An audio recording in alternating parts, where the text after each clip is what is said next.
કેમ છો મિત્રો? જય યોગેશ્વર, જય સ્વામિનારાયણ, જય શ્રી કૃષ્ણ.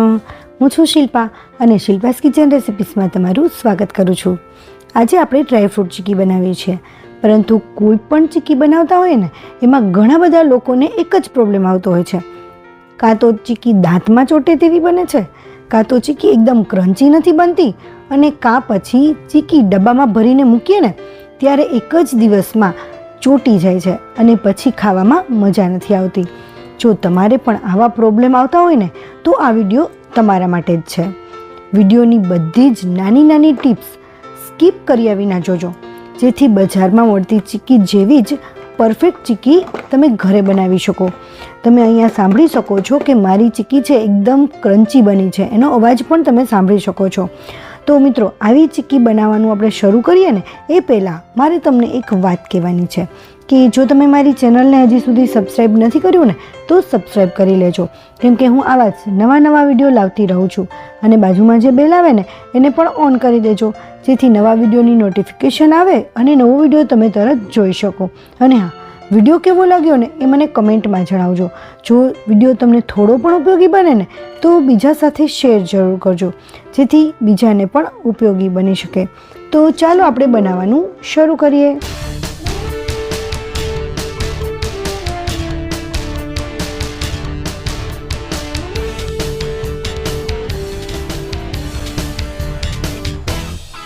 ડ્રાયફ્રૂટ ચીકી બનાવવા માટે અહીંયા મેં બદામ લીધી છે, અને આ બદામને આપણે થોડા એવા મોટા કટકા કરી લઈશું.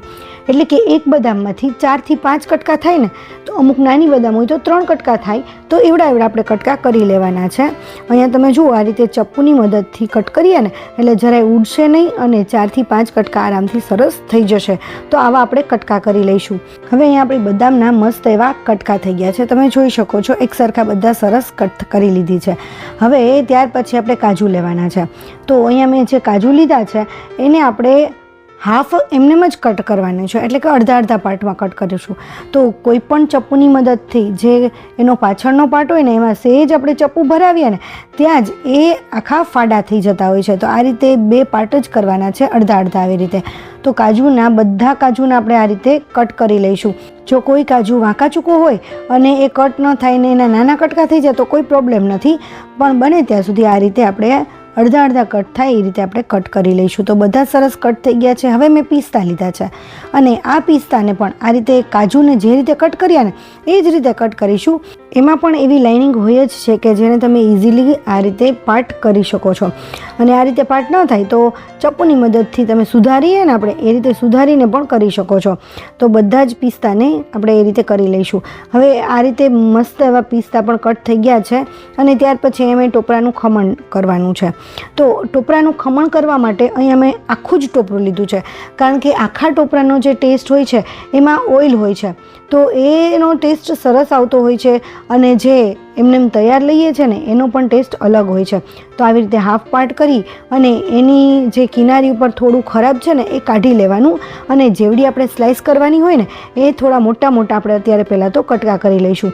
હવે ચપ્પુની મદદથી આપણે એની સ્લાઇસ કરીએ ને એના કરતાં હું તમને એક મસ્ત ટ્રીક બતાવું છું કે અહીંયા આપણે જે વેજ કટર હોય છે ને આ રીતની સ્લાઇસરવાળું, જેને પોટેટો ચિપ્સ આપણે કરીએ છીએ, તો એ રીતનું તમારી પાસે હોય ને તો એનાથી એકદમ ઇઝીલી અને સરળતાથી થઈ જાય છે. પરંતુ એમાં થોડું ધ્યાન રાખજો કે એ હાથમાં તમને લાગી ના જાય, કારણ કે આપણું જે ટોપરું હોય ને એ થોડું એવું હાર્ડ હોય છે. તો એનું આપણે થોડું ધ્યાન રાખવું. એનાથી એકદમ સ્લાઇસ મસ્ત થશે, બહુ જાડી પણ નહીં અને સાવ પતલી પણ નહીં, અને બધી સ્લાઇસ એક જ સરખી થશે. તો આ રીતની આપણે એક જે અડધું ટોપરું આવે ને એ ટોપરાનું મેં આખું છીણ કરી લીધું છે. અને ત્યાર પછી આપણે પેનમાં અડધી ચમચી જેટલું આપણે ઘી નાખીશું. અને અહીંયા મિત્રો, તમે તમારા મનપસંદ બધા ડ્રાયફ્રૂટ લઈ શકો. જો તમારે અખરોટ લેવી હોય કે બીજા કોઈ ડ્રાયફ્રૂટ લેવા હોય ને તો એ પણ તમે લઈ શકો છો. અહીંયા કયા ડ્રાયફ્રૂટ કેટલા લીધા છે મેં હું જણાવતી જાઉં તમને. તો અહીંયા મેં 1 વાટકી જેટલી બદામ લીધી છે. તો સૌથી પહેલાં આપણે બદામને ફ્રાય કરીશું. આપણે બધા જ ડ્રાયફ્રૂટ છે ને એની સોફ્ટનેસ પ્રમાણે ફ્રાય કરતા જઈશું. બદામ લગભગ અડધી મિનિટ સુધી ફ્રાય થઈ જાય ને ત્યાર પછી આપણે એની અંદર પિસ્તા હતા એ નાખીશું, અને કાજુ લીધા હતા એ નાખીશું. કાજુ અને બદામ મેં 1 વાટકી લીધા છે, અને પિસ્તા એ થોડાક જ લીધા હતા, મુઠ્ઠી 1 જેટલા. હવે તમે તમારા ટેસ્ટ પ્રમાણે કોઈ પણ ડ્રાયફ્રૂટમાં વધઘટ કરવી હોય ને તો એ પણ તમે કરી શકો છો. હું લાસ્ટમાં તમને એનું માપ જણાવીશ કે કઈ રીતે કેટલું શું કેમ કરવું ને એટલે આપણી ચીકી છે પરફેક્ટ બનશે.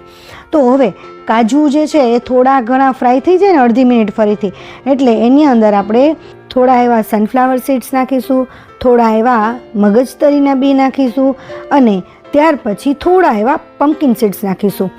આ કોઈ પણ ડ્રાયફ્રૂટ તમે તમારા હિસાબ પ્રમાણે લઈ શકો છો. હવે અહીંયા મેં આપણે ટોપરું જેટલું ખમણેલું હતું એ ટોપરું લઈ લીધું છે. આમાં તમે અખરોટ પણ એડ કરી શકો છો. આપણે અહીંયા બધા જ ડ્રાયફ્રૂટ છે એ એની સોફ્ટનેસ અને હાર્ડનેસ પ્રમાણે એડ કરેલા છે, કે જેને વધુ વાર શેકાવતા લાગતી હોય એ આપણે પહેલાં નાખેલા છે અને ઓછી વાર લાગતી હોય એને આપણે પછી નાખ્યા છે. આ રીતે આપણે ઘીમાં ડ્રાયફ્રૂટને સરસ રીતે રોસ્ટ કરી લઈશું. ઘીમાં રોસ્ટ કરવાથી એનો ટેસ્ટ પણ ખૂબ જ સરસ આવે છે અને એનો જે ક્રન્ચીનેસ છે ને એ પણ ખૂબ જ સરસ થઈ જશે. ચીકી નરમ બનવાનું એક કારણ એ પણ હોય છે કે જ્યારે પણ આપણે કોઈ પણ વસ્તુની ચીકી બનાવતા હોય, અત્યારે હું ડ્રાયફ્રૂટની ચીકી બનાવું છું, પણ જ્યારે કોઈ પણ વસ્તુની તમે ચીકી બનાવતા હોય તો એકદમ ક્રન્ચી હોવી જોઈએ એ વસ્તુ. જો એ વસ્તુમાં થોડો પણ ભેજ હશે ને તો એ વસ્તુ જ્યારે પણ આપણે ગોળમાં નાખીએ છીએ ને ત્યારે આપણો ગોળનો જે પાયો બનાવીએ છીએ ને એને પાછો પાડી દે છે. એટલે જે વસ્તુની આપણે ચીકી બનાવીએ છીએ ને એમાં જો સહેજ પણ ભેજ હશે ને તો એ ક્રન્ચી નહીં બને અને દાંતમાં ચોટશે ને એવી બનશે. એટલા માટે કોઈ પણ વસ્તુની જ્યારે તમે ગમે તે વસ્તુની ચીકી બનાવતા હોય ને ત્યારે આ એક સ્ટેપ ખાસ કરવાની જરૂર છે. અત્યારે હું ડ્રાયફ્રૂટ છે એટલે ઘીમાં શેકું છું, અધરવાઇઝ તમે એમને પણ એને રોસ્ટ કરી શકો છો. અને આ બધું આપણે મીડિયમ ટુ સ્લો ફ્લેમ ઉપર જ શેકીશું. અને ત્યાર પછી એની અંદર એક વાટકી મેં સફેદ તલ નાખેલા છે. આમાં જો તમારે કાળા તલ નાખવા હોય તો તમે એ પણ નાખી શકો છો. અને આ સફેદ તલ અને બીજા બધા જે ડ્રાયફ્રૂટ છે એને એકદમ સરસ ગોલ્ડન કલર લાઇટ આવવા માંડે ને ત્યાં સુધી આપણે એને શેકી લઈશું. તમે જોઈ શકો છો કે હવે આપણે ગોલ્ડન કલર સરસ આવી ગયો છે. અહીંયા તમે તલ જુઓ, હું તમને બતાવું કે એ સરસ રીતે ઘીમાં રોસ્ટ થઈ ગયા છે. હવે આ સ્ટેજ ઉપર આપણે ડ્રાયફ્રૂટનું માપ લઈ લઈશું કે અહીંયા આપણે એક વાટકી ભરી અને કેટલી વાટકી આપણા ડ્રાયફ્રૂટ છે ને કોઈ પણ વાટકીનું માપ લઈ લેવાનું અને એ વાટકી આપણે ભરી અને માપ કરી લેવાનું. હવે એ શું કામ એ પણ હું તમને આગળ જણાવું છું. અને એનું બીજું કારણ છે કે કોઈ પણ ડ્રાયફ્રૂટ છે એ તમે વધુ ઓછા લીધા હોય પ્રમાણમાં તો એ બેલેન્સ થઈ જાય આપણે આ વાટકીના માપથી, અને જે ગોળ નાખીએ ને એનું પ્રમાણ પણ આપણું પરફેક્ટ આવે. તો અહીંયા મેં 4 વાટકી જેટલું મારું ડ્રાયફ્રૂટ થયા છે અને હવે અહીંયા હું ગોળ લઉં છું. તો આવી રીતે હંમેશા જ્યારે પણ ચીક્કી બનાવતા હોય ને ત્યારે ગોળ કેવો લેવાનો કે ગોળ એકદમ આવો ગાંગડાવાળો અને કઠણ લેવાનો. અને આવો કઠણ ગોળ હશે ને તો આપણી ચીક્કી છે ને એકદમ મસ્ત પરફેક્ટ બનશે.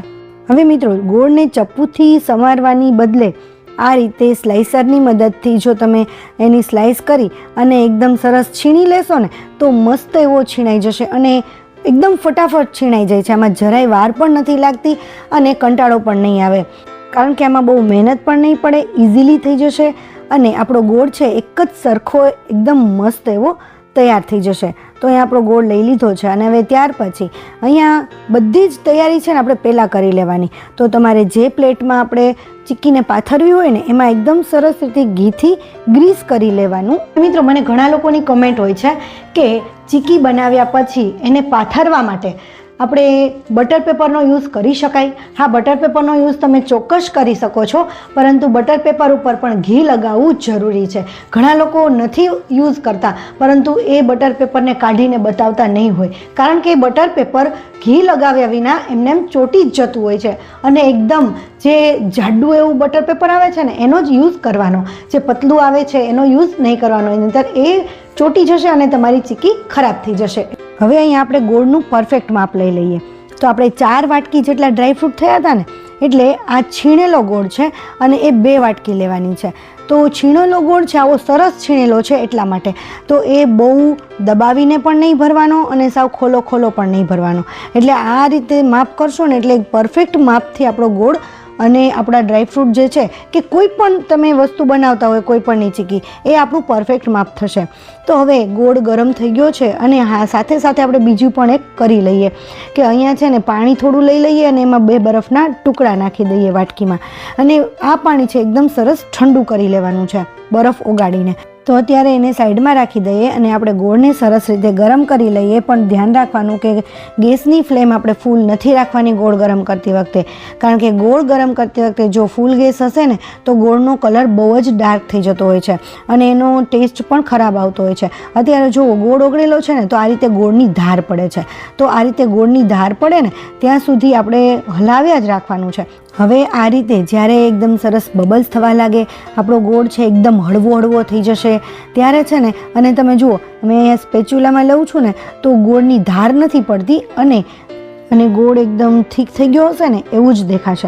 તો હવે આ સ્ટેજ ઉપર આપણે જે ઠંડુ પાણી કર્યું હતું ને બરફ નાખીને, એની અંદર આપણે થોડા એવા ટીપા ગોળના નાખી દઈશું. અને આ સ્ટેજ ઉપર આપણે છે ને ગેસની ફ્લેમ સાવ સ્લો રાખીશું. આપણો ગોળ વધારે જરાય ગરમ ના થાય કે કાળો ન પડી જાય એટલા માટે. હવે આને આપણે ગોળ જે વાટકીમાં નાખ્યો ને મેં થોડું એવો ઠંડો કરી લઈએ અને તમે જુઓ અહીંયા એકદમ બટકી જાય છે.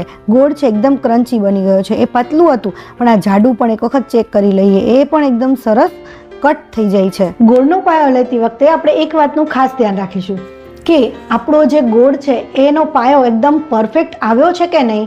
આ રીતે પાણીમાં ગોળ થોડો એવો નાખી અને ચેક કરવાનું. જો એકદમ કટ કરી અને કટિંગ થઈ જાય અને એવો ક્રન્ચીનેસ બને ને તો જ આપણી ચીકી એકદમ ક્રન્ચી બનશે. અને જો ગોળ સેજ પણ ઢીલો લાગે ને તો એ આપણી ચીકી છે એ પરફેક્ટ નહીં બને, દાંતમાં ચોટે એવી બનશે અને નરમ બનશે. એટલે આ વાતનું ખાસ ધ્યાન રાખવાનું કે જ્યાં સુધી ગોળ સેજ પણ તમને એવું લાગે કે આમ તરત કટ નથી થતો તો સેજ વાર એને વધુ હલાવો અને એને એકદમ સરસ ક્રન્ચી બને ત્યાં સુધી એનો પાયો આવવા દેવાનો. તો હવે આપણો ગોળનો સરસ એવો પાયો આવી ગયો છે. તમે જોયો કે આપણો જે ગોળ છે એકદમ સરસ ક્રન્ચી થઈ અને કટ થઈ ગયો છે. તો હવે એની અંદર આપણે અડધી ચમચી જેટલું એલચીનો પાવડર નાખીશું અને 5 ચમચી જેટલો આપણો ખાવાનો સોડા નાખીશું. હવે એલચીથી તો ટેસ્ટ ખૂબ સરસ આવે છે, પરંતુ સોડા નાખવાનું કારણ શું છે કે સોડા નાખવાથી જે આપણો ગોળ છે ને એનો કલર એકદમ સરસ ચેન્જ થઈ જશે. આપણે જે બજારની ચીકી જોતા હોઈએ ને કે એ ચીકી છે ને એકદમ ડાર્ક કલરની ન હોય પણ લાઇટ કલરની સરસ હોય છે અને ગોળ છે ને ફૂલાય છે. ગોળ ફૂલાવાને કારણે આપણે જેની પણ ચીકી બનાવતા હોઈએ ને એ એકદમ ઇઝીલી એની અંદર મિક્સ થઈ જાય છે અને એના ઉપર બધા જ જગ્યાએ કોટિંગ ગોળનું સરસ રીતે થાય છે. તો હવે આપણે એકદમ સરસ સોડા અને એલચીનો પાવડર મિક્સ કરી લીધો છે અને ત્યાર પછી આપણા જે ડ્રાયફ્રૂટ છે ને એ બધા જ એની અંદર નાખી દઈશું. અને આ સ્ટેજ ઉપર આપણે ગેસની ફ્લેમ સાવ સ્લો રાખવાની છે અને હળવે હાથે બધા જ ડ્રાયફ્રૂટ છે એકદમ સરસ રીતે ગોળ સાથે કોટિંગ થઈ જાય ને એ રીતે કોટ કરી લેવાના છે, મિક્સ કરી લેવાનું છે. એકદમ સરસ ગોળ સાથે મિક્સ થઈ ગયા છે આપણા બધા જ ડ્રાયફ્રૂટ. તો અહીંયા આપણે જે ટ્રેને ગ્રીસ કરીને રાખેલી હતી ને એમાં આપણે પાથરી દઈશું. અહીંયા હું કાંઈ પણ યુઝ નથી કરતી બીજું, માત્ર ને માત્ર ઘીથી મેં ગ્રીસ જ કરેલી છે. હવે એ ચીકીને સેટ કરવા માટે થોડું હાર્ડ વસ્તુ લઈ લઈશું કોઈ પણ અને એને થોડું ઘીવાળું કરી લઈશું એટલે એ ચોટી ન જાય અને ઇઝીલી તમે સેટ કરી શકો. તો આ રીતે મસ્ત એવી ચીકી સેટ થઈ ગઈ છે અને આને ઠંડી થવા માટે રાખશું. પણ ઠંડી થતાં પહેલાં એના ઉપર થોડા એવા કટ કરી લઈશું. જેવડા આપણે એના પીસ કરવા હોય ને એવડા ખાલી ઉપર જ કટ કરી લેવાનું છે. બાકી તો એ જ્યારે ઠંડી થશે ને આપણી ક્રન્ચીનેસવાળી આપણી ચીકી બનશે ને ત્યારે આપોઆપ કટ થઈ જશે. તો અહીંયા હું થોડા એવા એના સેજ દેખાય ને એટલા જ એના કટ કરી લઉં છું. જુઓ તમે અહીંયા જોઈ શકો છો કે મેં એકદમ સરસ એવા પીસ માટેની લાઇનિંગ કરી લીધી છે. તો હવે અહીંયા લગભગ 3 થી 4 કલાક જેવું થઈ ગયું હતું અને એકદમ મસ્ત એવી આપણી ચીકી છે એ ઠંડી થઈ ગઈ છે. એકદમ ઠંડી થવા દેવાની છે પછી જ આપણે એને અનમોલ્ડ કરવાની છે. તો આપણે એને અનમોલ્ડ કરી લઈએ અને થોડું એવું પ્રેસ કરી લીધું ને ત્યાં એકદમ સરસ રીતે નીકળી ગઈ છે. અને મિત્રો તમે કયા ગામથી કે કયા સિટીથી મારા વિડીયો જુઓ છો ને એ મને કમેન્ટમાં કહેજો, કારણ કે મારા વ્યૂઅર્સ મારા વિડીયો ક્યાંથી જુએ છે ને એ મને પણ ખ્યાલ આવે. અહીંયા તમે જોઈ શકો છો આપણી ચીકી છે કેટલી ક્રન્ચી બની છે. હાથેથી કટ કરીએ છીએ, તમે અવાજ પણ સાંભળી શકતા હશો. એકદમ સોફ્ટ અને ક્રન્ચી બંને સાથે. તો સોફ્ટ અને ક્રન્ચી હોય ને ત્યારે ખાવાની બહુ જ મજા આવતી હોય છે. તો તમે પણ જો આ રીતથી ચીકી બનાવશો અને આ બધા જ પોઈન્ટનું તમે ધ્યાન રાખશો ને નાની બાબતોનું તો આ ચીકી છે ને તમારી ચીકી પણ આવી જ બનશે. ત્યાર પછી જો બજારની જે ચીકી તમે લઈ આવો ને એ બજારની ચીકી પણ તમને નહીં ભાવે અને ઘરે જ બનાવેલી ચીકી તમને મજા આવશે ખાવાની. તો આવી ચીકી તમે ઘરે પણ બનાવી શકશો. બધા જ આ રીતના પોઈન્ટ ફોલો કરજો. તો મિત્રો, તમને મારી રેસીપી કેવી લાગી ને એ મને કમેન્ટમાં જરૂર કહેજો. અને જો તમને થોડી પણ ઉપયોગી બની હોય ને તો તમે તમારા ફ્રેન્ડ સર્કલ કે તમારા ફેમિલી મેમ્બર સાથે પણ શેર કરજો, જેથી એમને પણ ઉપયોગી બની શકે. અને હા, આવી જ નવી નવી રેસીપીઓ જોવા માટે જો ચેનલને સબસ્ક્રાઈબ ના કર્યું હોય ને તો સબસ્ક્રાઈબ પણ કરી લેજો. Thank you for watching. નવી રેસીપી અને નવા વિડીયો સાથે આપણે ફરીથી મળીશું. ત્યાં સુધી બાય બાય.